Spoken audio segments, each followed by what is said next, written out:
আপনাদের জন্য একটি সুখবর হচ্ছে, আপনারা যারা মা হবেন অথবা বাবা হবেন, অথবা যারা অলরেডি বাবা মা হয়ে গেছেন, আপনাদের ছোট্ট একটি বাচ্চা আছে কিন্তু এখনো কথা বলা শেখে নাই, আপনাদের জন্য ছোট একটি বার্তা নিয়ে আসলাম।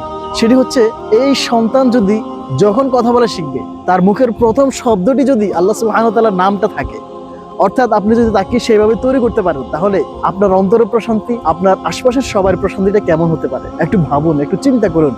আল্লাহ সুবহানাহু ওয়া তাআলার নামটি আপনার সন্তানের প্রথম শব্দ, তাহলে প্রশান্তিটা কোথায় হবে?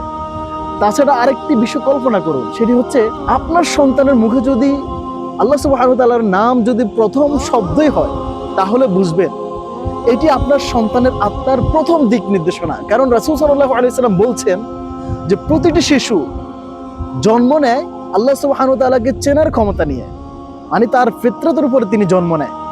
তাহলে আপনার পক্ষে সম্ভব, আপনি যদি সেই পরিবেশ দিয়ে আপনার সন্তানকে ছোট থেকে আস্তে আস্তে বড় করতে পারেন, তাহলে সেই প্রথম শব্দটা আল্লাহ সুবহানাহু ওয়া তাআলার নাম নেবেন।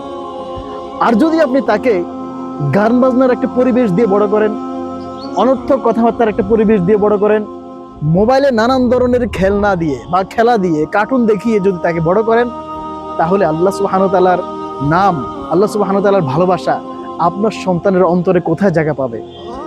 সেজন্য একটা মনোরম পরিবেশ তৈরি করুন, ইসলামিক পরিবেশ তৈরি করুন। আল্লাহ সুবহানাহু ওয়া তাআলার নাম যেন তার প্রথম শব্দ হয়, সেরকম একটা পরিবেশ তৈরি করুন। আপনার প্রশান্তি অবশ্যই হবে এবং কঠিন কিয়ামতের সেই ভয়াবহ দিনে কোনো একটি নিরাপত্তার পথ খুঁজে পাবেন।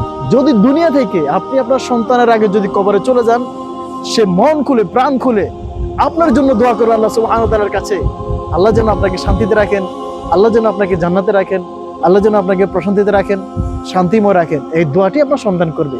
তাই আসুন, আপনার সন্তানকে একটা কাগজের মতো যেটা লিখবেন সেটাই সে মনে রাখবেন। আপনার সন্তানকে আপনি ওভাবেই তৈরি করুন। আল্লাহ সুবহানাহু ওয়া তাআলা আমাদেরকেও, আমাদের সন্তানদেরকেও আল্লাহ সুবহানাহু ওয়া তাআলার ভালোবাসাময় এক আল্লাহর বান্দা হিসেবে তৈরি করার চেষ্টা করতে পারি।